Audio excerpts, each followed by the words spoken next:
everyone. I am Julie Meyer. You are watching Seizing Your Greatness.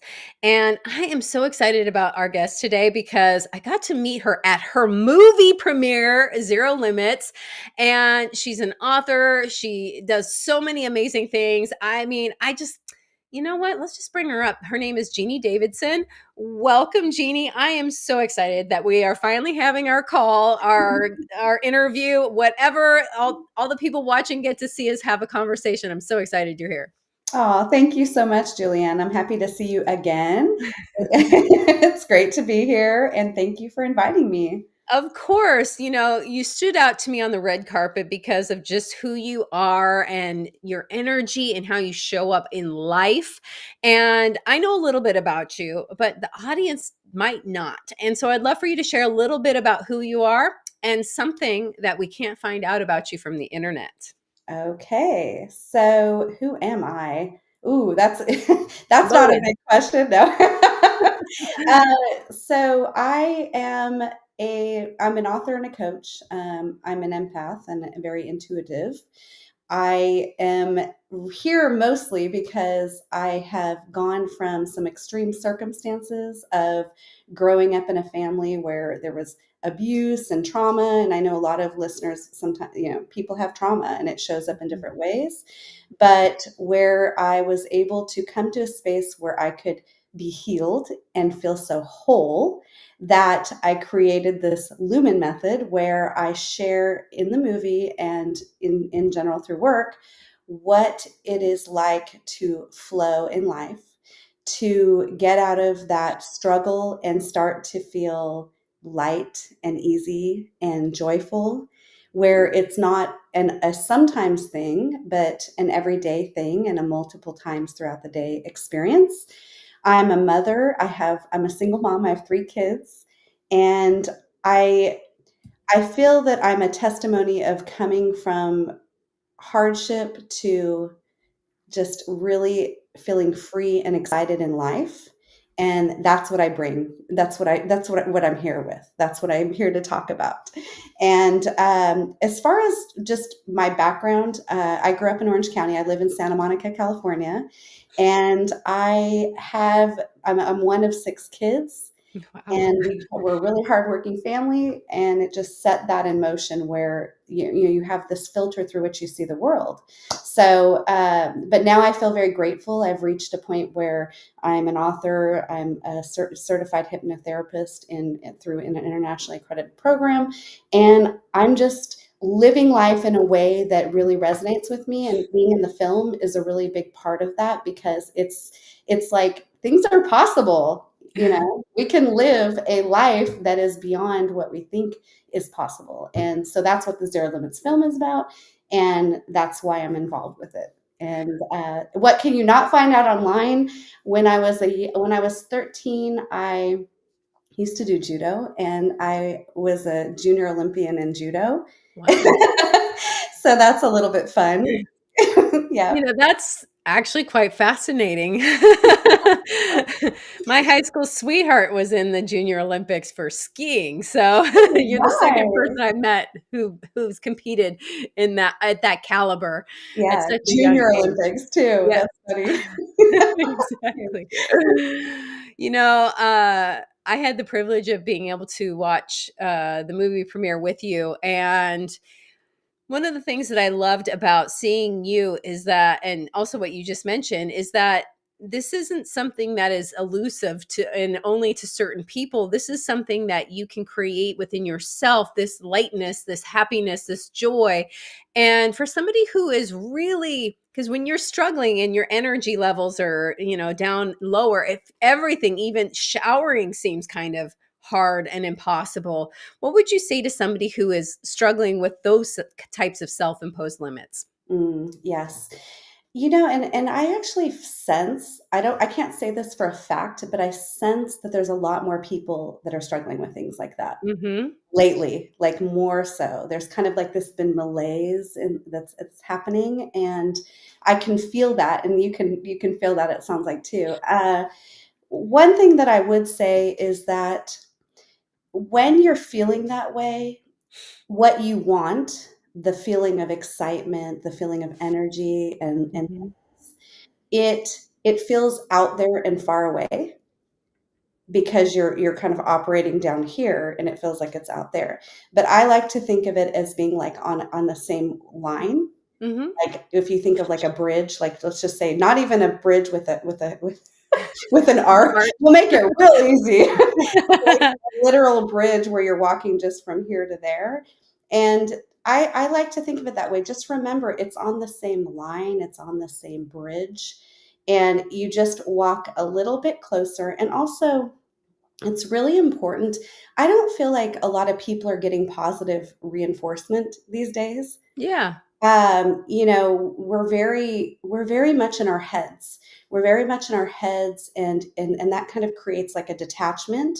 And we're Mhm. very analytical, and we're so much smarter than we used to be. But in a lot of ways, it creates separation because everyone's thinking so much and trying to impress each other so much, and it's really just it's creating a circumstance where you don't even feel natural anymore, like where you can just feel like joyful and that kind of like joy you would have as a kid when you're having a good experience as a kid. And I feel like that could be, as adults, we don't have to give that up, but No. I think we do. I'm really glad that you said that it's like use the analogy of a bridge on the same level because when I say, and I have like this download that I need to say this. When I say self imposed limits, I'm not blaming anybody for how they're feeling. I want to empower people to realize that they can do something and that we see them and it is closer than they think. Yes. Yes. And I know that that's what you're saying too, in that, it's more of an empowering way because if it's not within our power, then we have to rely on something out there in order to Mhm. feel, the lightness, the happiness, the joy, the childlike wonder, all of those wonderful things. So I'm really glad that you brought that up. And I'm curious because, growing up with six or five siblings, that had to have been an experience. Mhm. Did you struggle with like the being seen sort of thing? Oh, I would think that that would be something that would be hard. And then being in the movie, I wonder, like me personally, if I was in it, I would be thinking, who am I? But I'm wondering if you ask a better question, like, who am I not to? oh, Julianne, that's beautiful. I love that. Yes, it's. I grew up in a family where that we. I mean, okay, it's if just knowing we were in the Junior Olympics, that kind of shows you there was an expectation, this Yeah. massive expectation, and to some extent, I'm really grateful for that because it kind of taught me resilience and to strive. But that's a double edged sword because Hmm. how do you stand out in that family? And I was an upper middle, and so the dynamics of that. Although we did have different age gaps, so sometimes I was the oldest, sometimes I was the youngest, and sometimes I was the middle. But yeah, I did have a strong sense of that growing up, where even like from the perspective of roles in the family, Hmm. it was always like priority placed on the brothers over Ah. me. And so like sometimes, if there was, different things going on, I would be not, they wouldn't come to mind. They would go to my brothers, And so I would say like, okay, what fuels you early on? Like, do you feel fueled to be seen? Maybe that's something that motivated me to want to be in a movie. I don't know. I've kind of always felt that like, I love that engagement, the entertainment, the fun, and that's part of Hmm. just who I am. But there could be some piece of me that said, "Hey, I want to be seen somehow, and I have things to say too." So that's probably a part of it. And but I will say this is the difference, though. It's when you're coming to a place of we all have these things that make us part of who we are, and Hmm. sometimes carrying baggage, but sometimes it's just part of our identity. Yeah. And what is most relevant now is the point. And so I feel like through these years I've made peace with all of that, So Mhm. whether I succeed, don't succeed, it's really about embracing you as you are and Yeah. feeling glad with who you are, where you are, even if you're struggling to get in the shower, Yeah. just acknowledging this is where I'm at, that's okay. And if I'm aspiring to something else that I feel called to, or even if you're not sure what you're called to, that's okay too. But it definitely feels a lot better when it starts, coming into a place where you feel that momentum of, yes, this is the life I want. When I look back on my life, I can feel satisfied knowing, this is what I have, these beautiful relationships, you know, Mhm. this fulfilling work and the fun of being in a film and meeting these people. It's, people like you, I would have never met you. Exactly. Well, here's the thing too, and as an observer, and I hope you don't mind me observing, but for me, I still firmly believe that your motivating force was to create impact. I think that that is number one. Yes, And yes. I you don't know this about me, but I used to work in addiction recovery, and one of the sayings that was said over and over again was, you can't keep what you have unless you give it away. And that's always stuck with me. It's kind of like pay it forward and not dying with my music inside of me. And if you are able to find this way of being that is light and fun and joyous, then why wouldn't you want to help other people have that opportunity as well? So I love that you're living into this calling, because not everybody answers their calling. Mm, you are right. Yeah, you are so right. And that's something I see all the time with when people coming to me and they're dissatisfied. It's because they're not feeling congruent. They're just, Yeah. when you think of how you make decisions, like if you went to college, you go to college, what's a logical job? Everything's very logical. And Yeah. then you end up somewhere just moving close to some job that you didn't love. Now you don't know if you love, so you're Yeah. right. Sometimes people build their life around these things that aren't really who are you? Who are you Mhm. at your core? Who are you at what is the essence of you? If you asked those that know you best, who are you? Like what are your most core strengths? What are your gifts? And and when you think of how am I applying that into my life, you're right. That's that satisfaction of being able to do that. And I do. I love the impact of that. And part of it's just that innate desire to connect with people. Mhm. And also it's so rewarding, like when people are experiencing that joy for themselves, or they're capturing that, it's like it's so contagious in the best way possible. Yes. And we all could use that right now.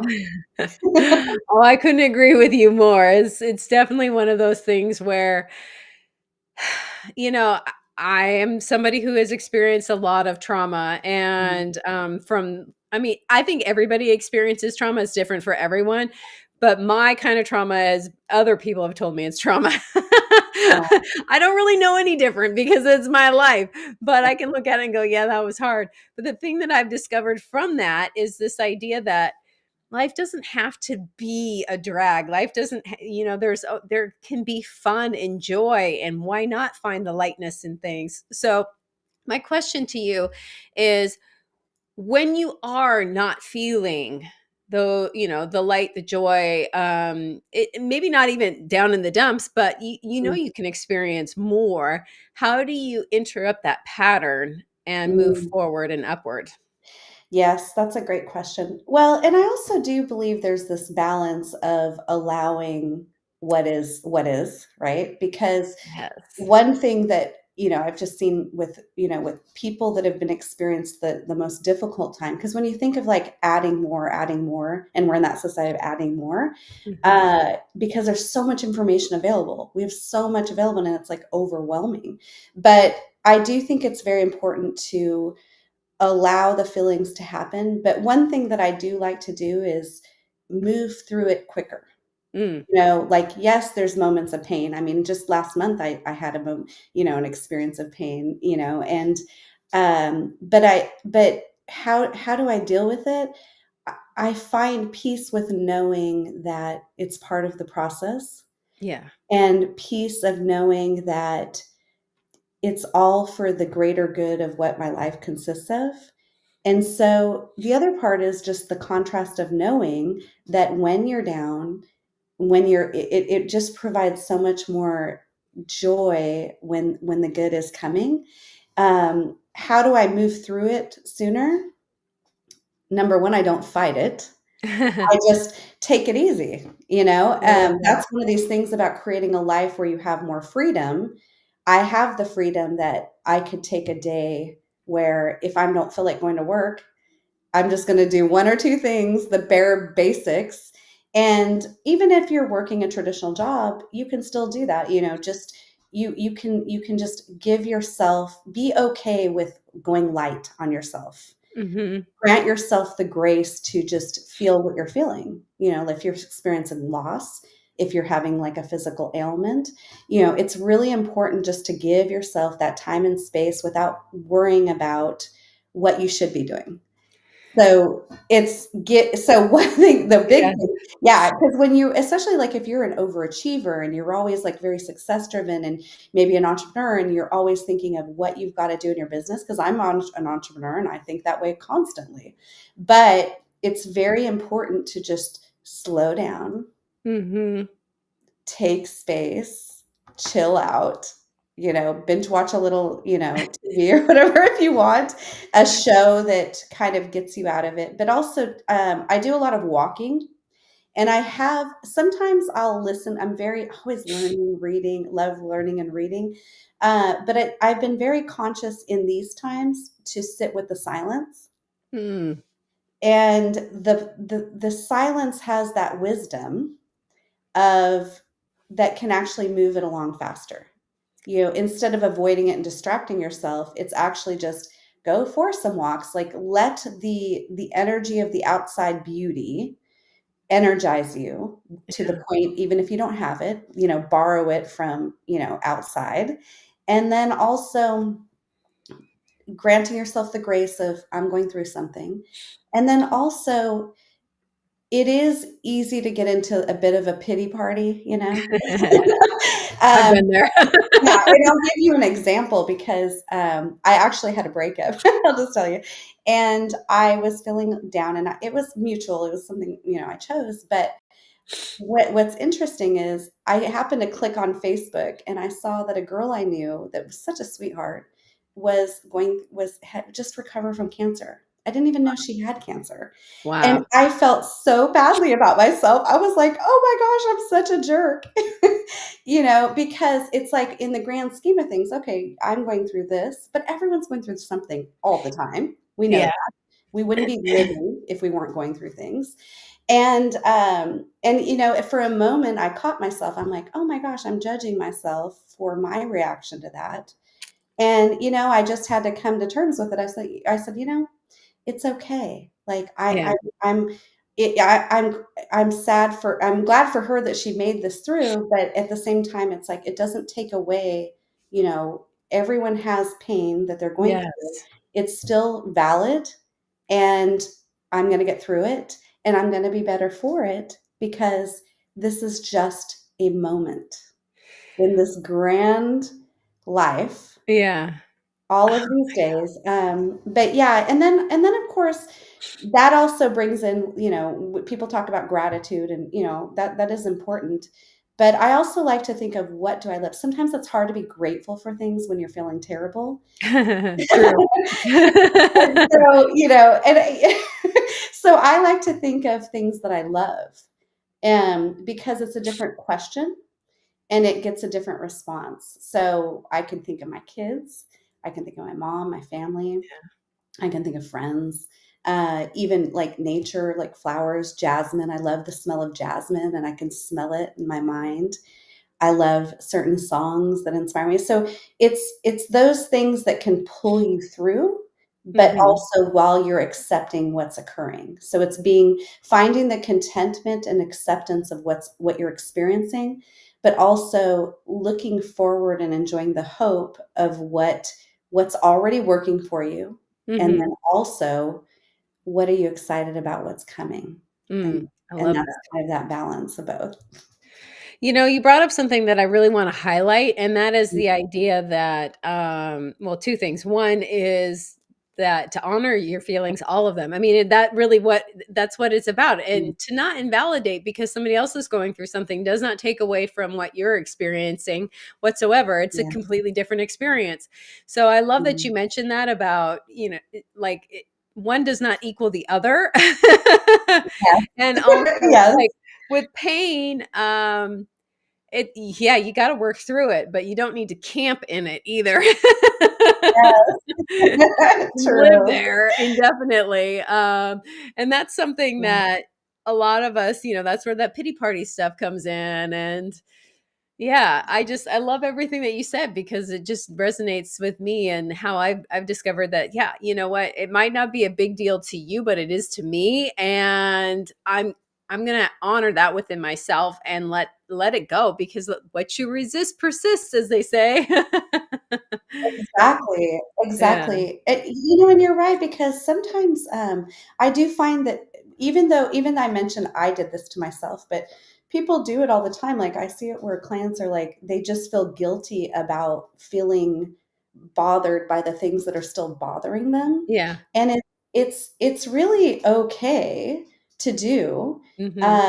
And it's there. I just see a lot of like judgment where people are judging themselves for this, and it's it's it's important to have that resilience to move beyond it, but at the same time it's okay to just acknowledge yourself because the other part is a lot of it is just you didn't get that in nobody knows how to nurture yourself the way you know how to nurture yourself. And so True. when you're going through life, I mean, whether it's a partner, and sometimes that even feeds that loop. The people that you want support from, they're not offering that support. And Yeah. so it kind of reinforces those feelings because you're looking for it outside and you're not getting it. So it's okay to give yourself that time and space and also to give that to yourself. I even say it out loud sometimes. Like I even acknowledge myself like those days when I was just feeling bad, I just would acknowledge myself I'm so proud of you. You did the dishes. I, That was me last I night. literally, I literally did. Yeah. I was saying that to myself about the most mundane things. And you Yeah, know what? It gave me a little perk. It gave me that little exactly. bit of momentum and that little bit of, what I needed. I love that. Well, we only have 2 minutes left. I know it goes by Okay. so quickly, but I wanted to ask you, is there anything you wish I would have asked you or anything that you'd love to share with the audience? Okay, that is a fantastic question. So, anything I would like to share with the audience?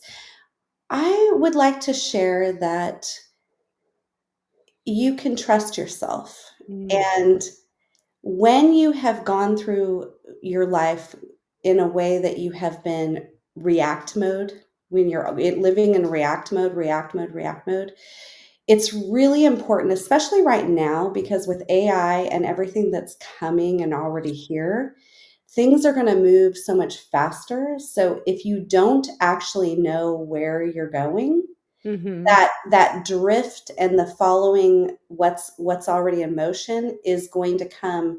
It's going to take you faster, maybe in the direction that you don't want to go. And so it's very important to get clear on what is my vision for my life and what are the actions simplified that are going to take me there. So Mm. that way you can look on your life and not look back and be like, I left things on the table. You don't Yeah. want to leave things on the table. But the truth is, it's inside of you. You already have it. It's really important to start finding ways to trust yourself, listen to yourself, whether it's moments of pain, moments of joy, moments of vision, and to really, just as you give yourself permission to go through what you're going through, give yourself permission to reevaluate your life vision and to take actions that lead you there.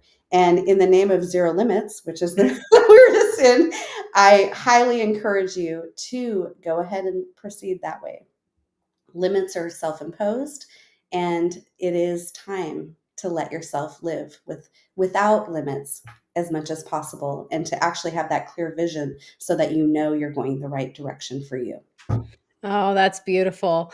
Thanks. Thank you so much for sharing your time with us today. It has been such a pleasure to see you again. And unfortunately, that is all the time that we have. So I just want to say thank you so much for joining us. Well, I want to say thank you so much, Julianne. I enjoyed talking to you again. You're fantastic, and Uh, I'm thankful that you brought me here. Really, I had a great time. Me too. And for those that are watching, thank you so much for joining us today. We will be back again next week on Thursday. So enjoy the rest of your week until then. Bye for now. Bye for now.